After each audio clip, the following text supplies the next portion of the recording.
नमस्कार, स्वागत है आप सभी विद्यार्थियों का आपके अपने यूट्यूब प्लेटफॉर्म उदय एजुकेशन में। विद्यार्थियों इस वीडियो में बात करेंगे अर्धवार्षिक परीक्षा 2022-23 की दृष्टि से इम्पोर्टेंट कक्षा 7 के सामाजिक विज्ञान के पेपर के बारे में, जो कि आपके आने वाले अर्धवार्षिक परीक्षा की दृष्टि से काफ़ी इम्पोर्टेंट रहने वाला है और आप सभी विद्यार्थियों के लिए ये पेपर वरदान साबित होने वाला है। तो आप सभी से निवेदन रहेगा, वीडियो को अंत तक देखिएगा, वीडियो को लाइक कर दीजिएगा।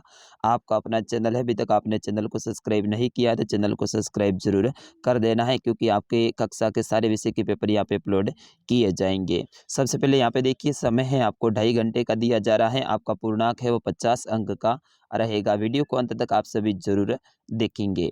पहला प्रश्न, सही विकल्प का चुनाव करें। इसमें पहला देखिए, आपके अवसद वाला प्रश्न रहेगा, मध्याह्न भोजन व्यवस्था योजना सर्वप्रथम किस राज्य में प्रारंभ की गई? तमिलनाडु, कर्नाटक, केरल, उड़ीसा। तो विद्यार्थियों, इसका सही आंसर क्या हो जाएगा? आप फटाफट कमेंट में जरूर बताइएगा। दूसरा प्रश्न है, राज्य के राज्यपाल की नियुक्ति करता है प्रधानमंत्री, मुख्यमंत्री, राष्ट्रपति, न्यायाधीश। तो विद्यार्थियों, राज्य के राज्यपाल की नियुक्ति है वो राष्ट्रपति करता है। तो ऑप्शन नंबर स रहेगा इसका सही उत्तर। अगला प्रश्न है, निम्न में से मीडिया का अंग है टीवी, रेडियो, समाचार पत्र, उपयुक्त सभी। तो विद्यार्थियों, मीडिया में टीवी भी आती है, रेडियो भी आते हैं और समाचार पत्र भी आते हैं। तो अपना सही उत्तर हो जाएगा ऑप्शन नंबर द, उपयुक्त सभी।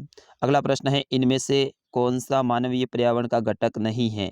यानी मानवीय पर्यावरण का घटक आपको नहीं है वो बताना है। स्थल, धर्म, समुदाय, उक्त कोई नहीं।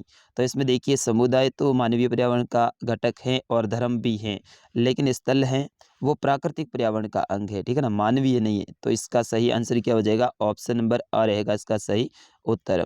अगला प्रश्न, प्रश्न संख्या 2, रिक्त स्थान की पूर्ति कीजिए, यानी खाली जगह को भरना है। इसमें पहली खाली जगह देखिए, पर्यावरण हमारे जीवन का मूल आधार है, यहाँ पे हो जाएगा आधार, ठीक है ना, पर्यावरण हमारे जीवन का मूल आधार है। दूसरी खाली जगह, मानव प्राकृतिक पर्यावरण में खाली जगह करता है। तो मानव प्राकृतिक पर्यावरण में क्या करता है? परिवर्तन करता है, ठीक है ना, तो यहाँ पे हो जाएगा परिवर्तन, ठीक है, प्राकृतिक पर्यावरण में परिवर्तन करता है। तीसरी खाली जगह देखिए, पृथ्वी की सबसे आंतरिक परत खाली जगह है। तो बिल्कुल पृथ्वी की सबसे आंतरिक मतलब सबसे लास्ट वाली जो परत है उसे कहते हैं क्रोड, ठीक है ना, क्या कहते हैं? क्रोड कहते हैं।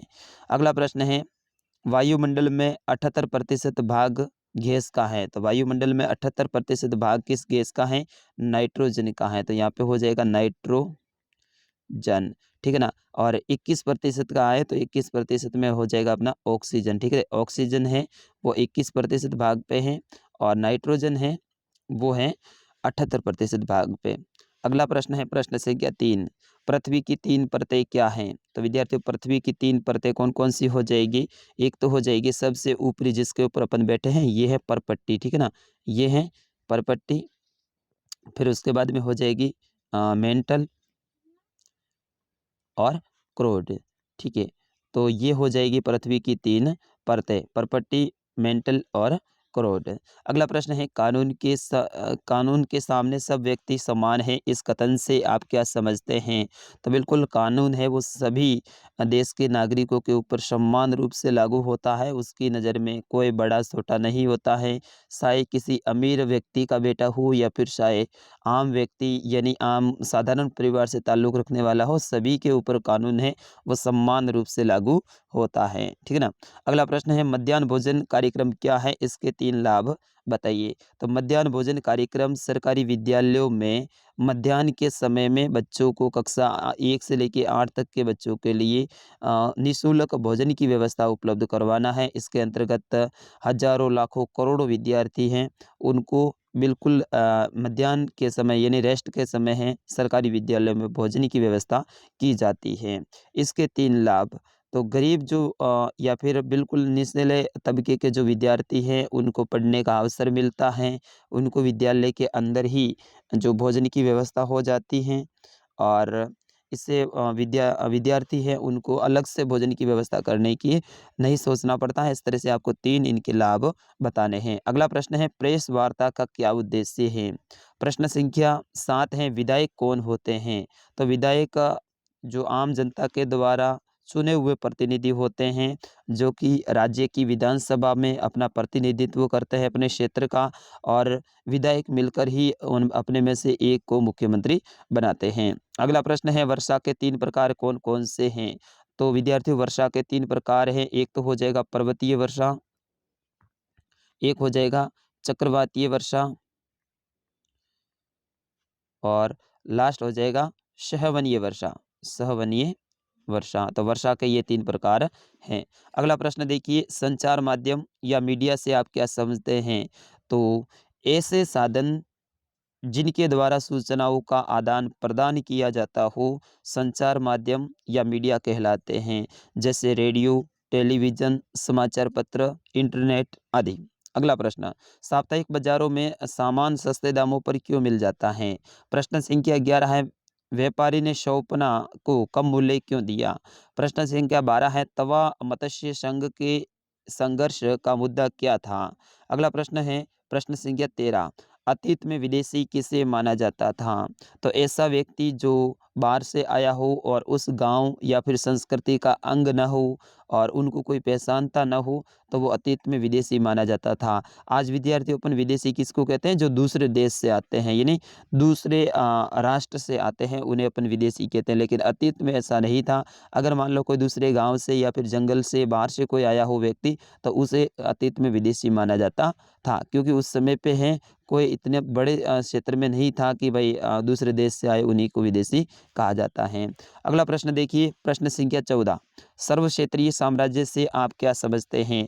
ऐसा राज्य जो कि सभी क्षेत्रों में फैला हुआ हो और एक बड़े भूखंड पर उनका राज्य स्थापित हो, कई सारे छोटे-छोटे राज्य हो, उनके राज्य के अंतर्गत आते हो, उसे कहते हैं सर्व क्षेत्रीय साम्राज्य कहा जाता है।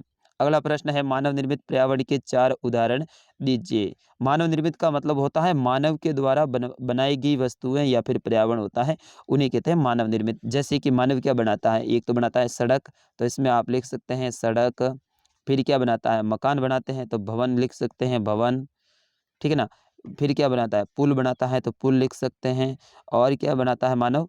पार्क बनाता है, तो पार्क लिख सकते हैं। इस तरह से 4 आपको कोई भी लिखने हैं। अगला प्रश्न है, प्रश्न संख्या 16, समुद्र पुल्लिन का निर्माण कैसे होता है? जब अवसाद पानी के सहारे या फिर समुद्री तरंगों के सहारे किनारे पर आकर अवसाद के रूप में जमा हो जाते हैं, यानी छोटे छोटे पत्थर के टुकड़े होते हैं, वो समुद्र की जो लहरें होती है उनके साथ में किनारों तक आ जाते हैं, और किनारों पर आने के साथ ही वहाँ पर वो जमा हो जाते हैं, यानी इकट्ठा हो जाते हैं। तो इस तरह से समुद्र पुल्लिन का निर्माण होता है। प्रश्न संख्या 17, ज्वार भाटा क्या है तथा ये कैसे उत्पन्न होता है? तो दिन में नियम से महासागरीय जल का 2 बार उठना और गिरना ज्वार भाटा कहलाता है। जब महासागरीय जल अपने उच्च सीमा पर होता है, यानी समुद्र के किनारे से भी बाहर आ जाता है, तो उसे ज्वार कहा जाता है। जबकि जब समुद्र का जल है अपने बिल्कुल न्यूनतम बिंदु के आसपास में होता है, यानी एकदम किनारे से भी अंदर चला जाता है, तो उसे भाटा कहा जाता है। ये कैसे उत्पन्न होता है? तो चंद्रमा और सूर्य की और साथ ही पृथ्वी की जो गुरुत्वाकर्षण बल है, उनके कारण ये उत्पन्न होता है। जब पूर्णिमा होती है तो उच्च ज्वार आते हैं, जब अमावस्या होती है उस दिन निम्न ज्वार आते हैं। इस तरह से आपको इनको थोड़ा-सा बड़ा लिखना है। प्रश्न संख्या 18, ध्रुवीय प्रदेशों में रहने वाले जानवरों की फर है, यहाँ पे फल नहीं है, ठीक है ना? तो ध्रुवीय प्रदेशों में रहने वाले जानवरों की फर व तवचा मोटी क्यों होती हैं? तो इसका सही आंसर हो जाएगा, क्योंकि ध्रुवीय प्रदेशों में रहने वाले जानवर हैं, वहाँ पे ठंड बहुत ज़्यादा होने के कारण उनकी तवचा भी मोटी होती हैं ठंड से बचने के लिए, और उनकी जो बाल हैं वो भी बड़े होते हैं। अगला प्रश्न है, प्रश्न संख्या 19, राजस्थान के 7 संभागों और 33 जिलों के नाम लिखो। तो आपको 7 संभागों के नाम याद कर लेना है। राजस्थान के 7 संभाग कौन-कौन से हैं विद्यार्थियों? एक तो हो जाएगा बीकानेर, ठीक है।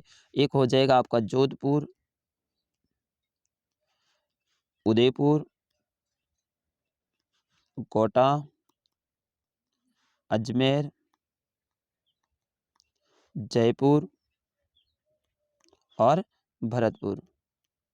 ये राजस्थान के 7 संभाग है, बीकानेर, जोधपुर, उदयपुर, कोटा, अजमेर जयपुर और भरतपुर, ये 7 संभाग हैं और 33 जिलों के नाम आपको याद करने ही पड़ेंगे। विद्यार्थियों, अब इस पेपर की पीडीएफ आपको चाहिए तो बिल्कुल मैं देने वाला हूँ, हमारी वेबसाइट पे मिलेगी।